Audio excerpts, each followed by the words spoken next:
Parcours spectateur, un parcours de découverte de la comédie française et des métiers du théâtre.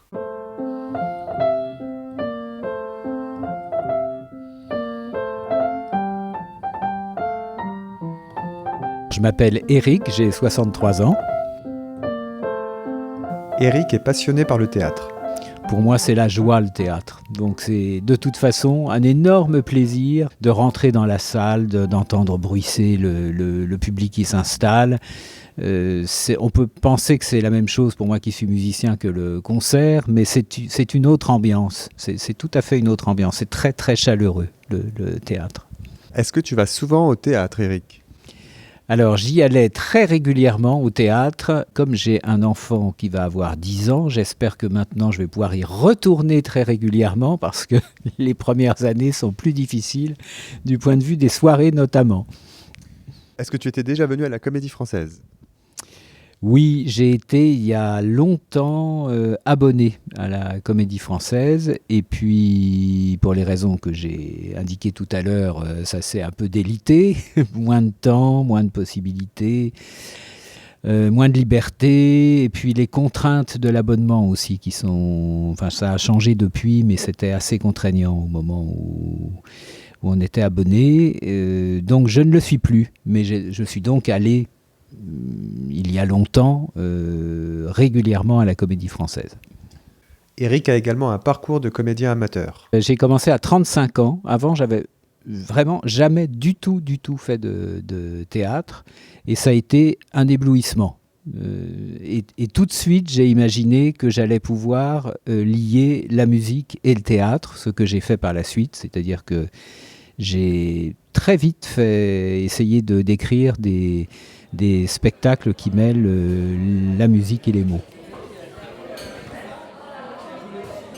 Alors un énorme plaisir de participer à ce parcours et déjà le plaisir de la rencontre et notamment de la rencontre avec des jeunes qu'on a vus les uns et les autres et à des degrés divers, tout à fait intéressés et tout à fait intégrés à ce parcours et certains découvrant vraiment le théâtre.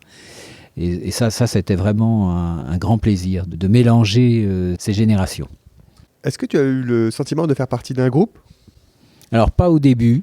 Le premier spectacle, bon, chacun est venu, il y a eu la rencontre, en plus je suis arrivé en retard à la présentation du parcours, ce qui fait que là, au tout début, non, je venais m'agglomérer à ce groupe, et peu à peu, oui, parce qu'on a senti, même si on se voyait finalement de façon quand même pas très régulière, on a senti qu'il y avait une complicité qui se créait dans ce groupe. Alors, est-ce que j'ai appris quelque chose sur les métiers du théâtre ? Oui, par la proximité du coup, puisqu'on a visité, en tout cas, la salle Richelieu. Je ne sais pas si je peux dire appris, si, sur les métiers plus liés à l'administration et qui sont en fait pas administratifs, justement, comme la relation avec les publics, c'est relié à l'administration. Mais c'est très loin, et là on le découvrait vraiment, d'être un poste administratif. C'est vraiment un poste de contact. Et là, ça se sentait très nettement. Oui, il y a des choses qui m'ont étonné, comme de découvrir que les repasseuses utilisaient de la vodka pour... non, c'est pas pour boire un petit coup, parce que la tâche est ingrate et difficile, mais elle l'est d'ailleurs, mais c'est pour retirer les odeurs de transpiration, et ça, c'était une vraie découverte. Quelles sont les rencontres qui t'ont marqué durant ce parcours, Eric ? Alors, les rencontres, c'est la rencontre du groupe, tout simplement, pour commencer. Et puis ensuite, les rencontres avec, parce que là, je n'en ai pas parlé jusqu'à présent, avec le théâtre lui-même, avec les pièces qui ont été données, et notamment, même si les trois qu'on a eu l'occasion de voir étaient, de mon point de vue, tout à fait formidables, la première m'a encore plus marqué, parce qu'on peut penser que le thème est austère et pas très scénique, et que finalement ce spectacle, 7 minutes, est devenu un grand moment de théâtre et un grand moment de rencontre des comédiennes entre elles, et des comédiennes avec le public. Alors, dans la rencontre avec Séphora Pondy, la première chose qui m'a marqué, c'est son côté extrêmement spontané et sa rencontre presque amicale, directement amicale avec le groupe qu'elle venait rencontrer. Elle ne venait pas là simplement parce que dans le cadre de ce parcours, on lui avait dit qu'elle allait rencontrer un groupe, mais il s'est créé une vraie rencontre avec le groupe. Et puis la deuxième chose remarquable aussi, c'est qu'elle n'a justement pas un parcours classique et que c'était vraiment intéressant d'apprendre comment elle était arrivée à intégrer la Comédie Française.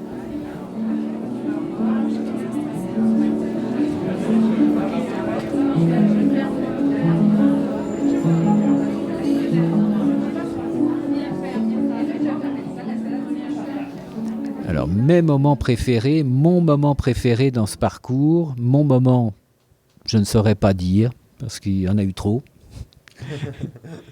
Mes moments préférés, non, là je joker pour cette question, parce que vraiment c'était passionnant, donc je ne peux pas déterminer un moment préféré. Et l'occasion pour moi d'ailleurs de renouer justement avec... ça m'a donné envie de refaire des choses au théâtre d'ailleurs. Donc effectivement ça laisse plus qu'une trace, quoi. Ça permet de renouer. Voilà. Enfin, dernière question, est-ce que tu conseillerais à d'autres ce parcours spectateur et pourquoi ? Alors non, je ne conseillerais pas parce que j'aimerais bien faire partie d'une prochaine session et s'il y a trop de candidats, je serai éliminé d'office l'ayant déjà fait. Mais évidemment oui, sinon vu tout ce que j'ai dit avant. Merci beaucoup Eric. Merci Julien.